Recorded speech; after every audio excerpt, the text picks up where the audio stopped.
कहानी है रामपुर गांव की, जहां के मर्द महिलाओं को हमेशा नीचा दिखाने की कोशिश में रहते। अरे अभी तक खाना नहीं आया, क्या मुझे एक और शादी करने की जरूरत है?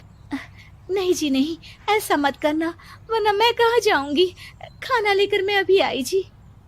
गांव की पंचायत में भी फैसले हमेशा औरतों के खिलाफ ही रहते। मैं जो फैसला सुनाता हूँ वो भगवान की आज्ञा होती है। इस लड़के ने अपने मन से शादी करके अच्छा नहीं किया। लड़के को घर भेज दो और इसकी शादी इसकी जाति की किसी लड़के से करवा दो, लेकिन ये लड़की, इसे तो गांव के बाहर निकाल दो। नहीं नहीं जमींदार साहब, ये क्या बोल रहे हैं? ऐसा नहीं हो सकता। मेरी बेटी मासूम है, इसे अच्छे बुरे की समझ नहीं है। अरे कहाँ जाएगी ये बेचारी? कहाँ जाएगी? इतनी चिंता है तो पूरे परिवार का गांव निकाला कर देते हैं। बेचारे पूरे बसे बसाए परिवार को गांव छोड़ना पड़ता है। चाहे जो हो, अगर बेटियों को कंट्रोल नहीं कर सकते तो गांव में रहने का कोई मतलब नहीं है। यहाँ औरतों को दब कर रहना होगा। कोई भी अपने हिसाब से कुछ नहीं कर सकता, सब ईश्वर की मर्जी से ही होगा। तभी गांव का एक आदमी दौड़ा दौड़ा आता है। सरपंच साहब, जमींदार साहब, वो कालिया है ना, उसकी बेटी पढ़ने के लिए शहर जा रही है। अच्छा, ये कब हो गया? और कालिया की हिम्मत कैसे हो गई ऐसा करने की? लेकर आओ उसे और उसकी बेटी को। बस फिर क्या था, हाजिर हो जाते हैं कालिया और उसकी बेटी सरपंच के सामने। और कालिया, ये क्या सुनने में आ रहा है? बेटी को इंजीनियर बना रहा है तू? और ये बता, गांव में तो स्कूल नहीं है, फिर कहां से इतनी क्लास पास कर गई तेरी बेटी?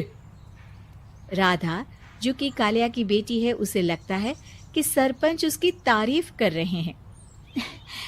सरपंच जी, मैंने ऑनलाइन पढ़ाई की है, डिस्टेंस लर्निंग से।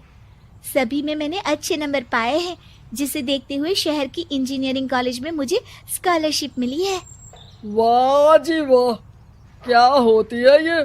पहले तो ये बताओ, फिर आगे की बात करते हैं। पूरा गांव राधा की बात सुन रहा था और राधा बोलती जा रही थी। तो ऐसे मैं फ्री में एक अच्छी शिक्षा लेकर गांव में जो कुछ परेशानियां हैं, जैसे बिजली, पानी और इंटरनेट जैसी समस्याओं के लिए काम करूंगी। मैं गांव को शहर से जोड़ने के लिए पुल का निर्माण करवाने का प्रस्ताव रखूंगी। मुझे पूरी उम्मीद है कि जल्द ही हमारा गांव भी तरक्की की राह पर चल पड़ेगा। राधा की बात सुनकर सारे गांव वाले ताली बजाने लगते हैं। सरपंच को समझ नहीं आता कि वो क्या करे।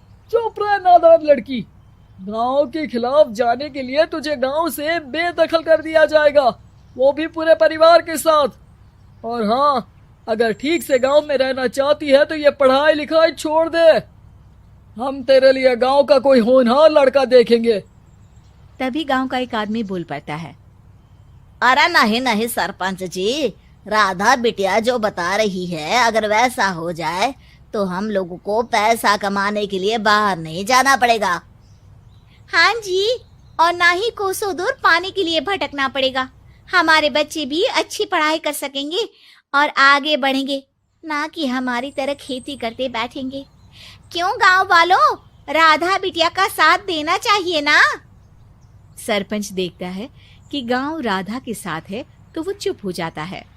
वो घर आकर अपने सलाहकार से बात करता है, जो बहुत ही चालाक किस्म का इंसान होता है। अरे सरपंच साहब, आपको बहुत ही होशियारी से काम लेना पड़ेगा। एक बार गांव तरक्की कर गया, यहाँ के बालक पढ़ लिए तो कोई ना पूछेगा आपको। और फिर ये जो बेटा और बेटी है ना आपके, इनको भी आम लोगों की तरह ही जीवन जीना होगा। हाँ, लेकिन करे तो क्या करे? वो ना आप मुझ पर छोड़ दीजिए, बस मैं जैसा बोलूं करते जाइए। अगले रोज सुबह जब गांव वाले सोकर उठते हैं तो राधा के घर के बाहर और साथ ही वो लोग जिन्होंने राधा का सपोर्ट किया था, उनके घर के आगे लाल रंग से कल आऊंगी लिखा होता है। कल आऊंगी, यह क्या होता है? अरे यह तो खून से लिखा है, लगता है कोई भूत प्रेत या चुड़ैल का साया है। चलो सरपंच जी के पास चलते हैं। सभी सरपंच के पास जाकर उसे सारी बात बताते हैं। अरे ये तो बड़ी मुश्किल की बात है। चलो मैं एक बाबा को जानता हूँ, उन्हें बुला लेता हूँ। सरपंच बाबा को लेकर गांव के घर के बाहर जाता है। ओहो, तो ये वो चुड़ैल है जो उन लोगों को निशाना बनाते हैं जो गांव को बदलने का सपना देखते हैं। वो गांव को ऐसे ही संपन्न देखना चाहती है। वो नहीं चाहती कि कोई बाहरी यहाँ का कायाकल्प करे। क्या तुम लोगों में से किसी ने गांव को बदलने की सोच रखी है? तभी राधा की माँ रोते रोते आती है। मेरी राधा घर से गायब हो गई है। अरे कोई तो बचाओ, मेरी बच्ची कहाँ गई?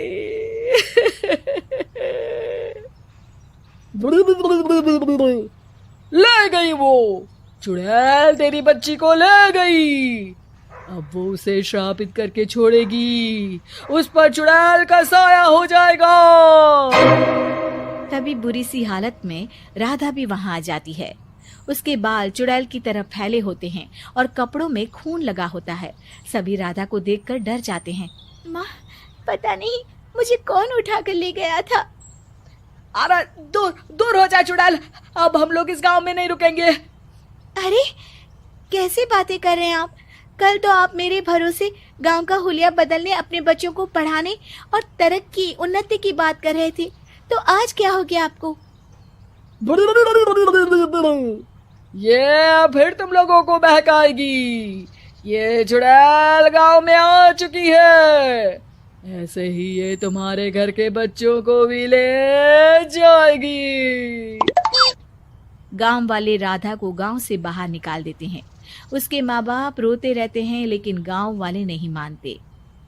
मैं भी अपनी बहन के साथ गांव के बाहर रहूंगा, लेकिन वो पढ़ाई नहीं छोड़ेगी। वहीं सरपंच के घर पर सलाहकार कहता है।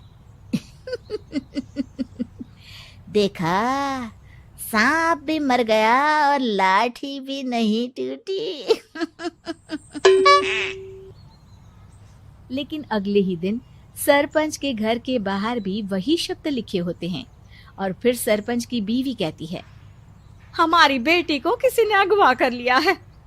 तभी राधा का भाई वहां आ जाता है। अरे गांव वालों, मैंने सरपंच जी की बेटी को देखा था। वो चुड़ैल उसे उठाकर ले जा रही थी। अरे क्या मजाक कर रहे हो?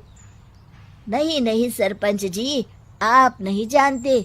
वो चुड़ैल अब आपकी बेटी में आ जाएगी, जैसे राधा के अंदर आ गई थी।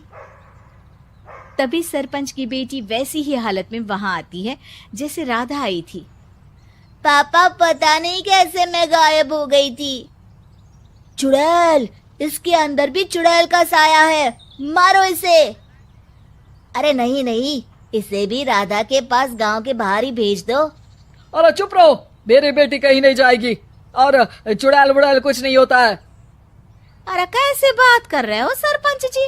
आप तो बोल रहे थे कि आपका फैसला भगवान का ज्ञान होता है, तो अपने पर बात आई तो अब आप ऐसे बोल रहे हैं। अरे ना ना ना, आपको अपनी बेटी को त्यागना ही होगा। अरे बुलाओ बाबा को।